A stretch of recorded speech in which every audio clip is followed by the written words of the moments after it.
Ako si Emma. Isa akong estudyante. At sa araw-araw na ginawa ng Diyos, halos marindi na ako sa paulit-ulit na bilin ni nanay. O anak, yung araw-araw na bilin ko sa'yo ha, huwag mong kakalimutan, umuwi ka ng maaga. Nay naman, paano ko po makakalimutan yun? Halos araw-araw nyo na nga po sinasabi yan. Nabibingi na nga po ako. Hoy Emma, dapat lang napaalalahanan kita palagi. Mahirap na, baka mamaya wala akong kaalam-alam, nababarkada ka na pala. Nay, hindi po mangyayari yun. May mga barkada po ako pero pili lang din. Kahit na, malay ko ba kung sino-sino lang yung mga barkada mo? Hay naku Nay, paulit-ulit na lang kayo. Huwag na huwag mong sasabihin ng ganyan dahil para rin sa kapakanan mo ang mga sinasabi ko. Nay, alam ko po. At isa pa, hindi na po ako elementary para pagsabihan nyo. High school na po ako. Yun na nga eh, yung edad na yan ang delikado. Maraming tukso ang pwedeng lumapit sa'yo. Para nyo na rin sinabi na wala kayong tiwala sa akin, Nay. Hindi naman sa ganon. Ang ibig kong sabihin, babae ka. Kaya iniingatan lang kita. Kaya huwag mo sanang mamasamain ang mga sinasabi ko sa'yo, anak. Nakakainis na kasi, Nay. Para po kayong sirang plaka paulit-ulit. Alam mo, Emma, nasa'yo na kung mamasamain mo lahat ng sinasabi ko sa'yo. Hoy, Emma, huwag mo akong talikuran. Kung ayaw mo makinig, bahala ka. Balang araw, maiintindahan mo rin ang gusto kong sabihin. Sige na po, Nay. Papasok na po ako. Hay nako, ang mga kabataan, ibang-iba na talaga ngayon. At sa oras ng uwian, sa puntong ito, dito na papasok ang buhay natin sa gitna ng kalsada. At ang unang sign na dapat natin sundin ay ang pag-U-turn. Ibig sabihin, pag alam mong hindi na tama ang daan pag dumiretso ka pa, kailangan mo nang lumiko. Uy, Emma! Orenz, bakit? Uuwi ka na ba, Emma? Oo, bakit mo tinatanong? Gusto sana kitang ayain gumimik. Total, tapos naman tayo sa mga group activity natin. Naku, Renz, hindi talaga pwede. Sigurado papagalitan ako ng nanay ko. Huwag mo na lang sabihin na tapos na tayo. Siyempre, pagkatapos ng pag-aaral, dapat relax naman. Kung try kaya natin magpunta ng bar. Naku, Renz, ayoko talaga. Pasensya ka na, yung iba na lang yung ayain mo. Yun nga eh. Kung naaya sana kita, kasama yung mga iba nating kaklase.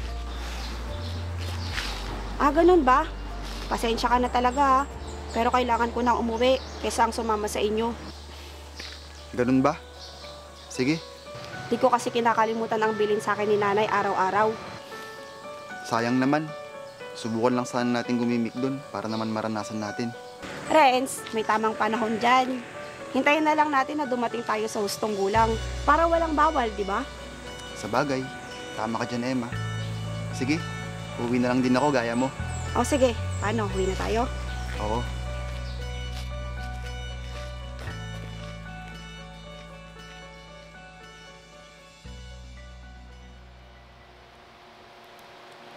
At sa oras na ito, dito naman papasok ang kulay green na ilaw, na ang ibig sabihin ay go. Pwede kang magpatuloy at dumiretso dahil nasa tamang daan ka. Nay! Nay! Ano ba yun, Emma? Ang lakas-lakas sa boses mo. Nay! Pumasa po ako sa universidad na gusto kong pasukan pag nagkolehiyo ako. Naku, Emma, baka hindi ko kayanin ang tuition dyan. Alam mo naman ang buhay natin. Nay, gusto ko pong makapagtapos. Gusto ko pong ipagpatuloy yung pag-aaral ko. Kahit gusto ko rin, paano nga? Alam mo namang hirap tayo sa buhay. Nay, para din naman po sa kinabukasan natin to, kaya gusto ko rin pong makatapos. Bakit ba ang kulit mo? Hindi mo ba maintindihan?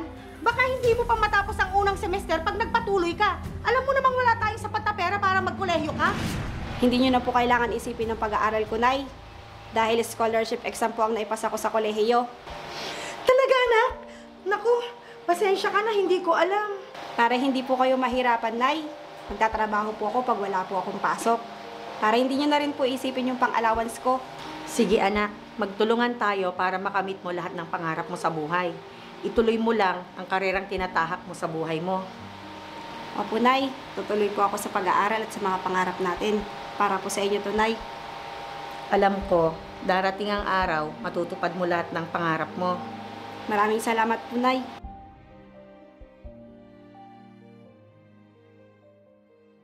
At meron yung mga tagpong, nakauwi ka na ay hahabulin ka pa talaga ng tukso.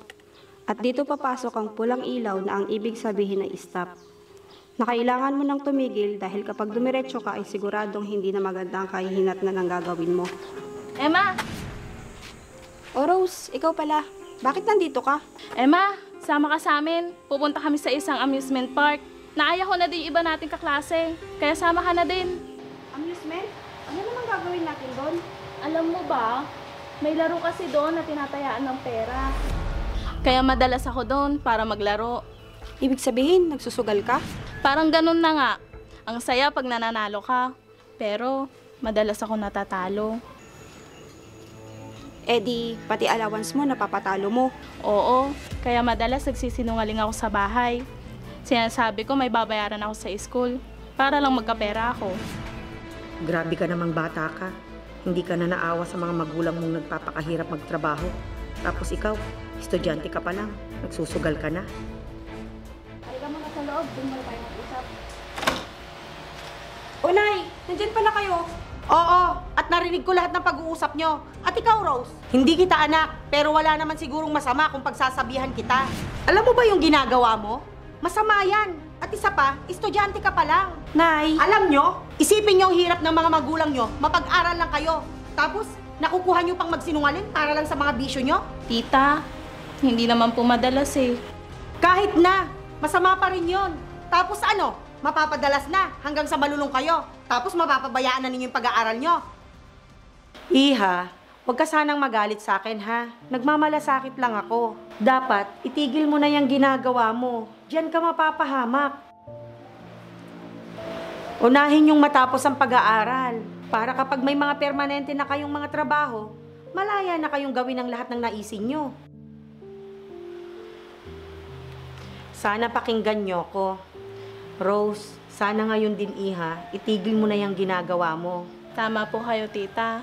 Hayaan niyo po, ngayong araw na ito, hihinto ko na po yung ganong gawain ko.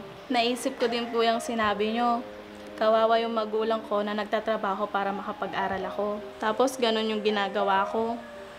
Pasensya na po kayo, Tita Kai. Rose, salamat dahil nakinig ka kay Nanay. Tama yan, naihinto ka na. Dahil pag nagpatuloy ka pa, siguradong hindi magiging maganda ang resulta niyan bandang huli. Oo nga, Emma. Maraming salamat po, Tita. Dahil naliwanagan po ako sa mga sinabi niyo. Wala yon, Rose.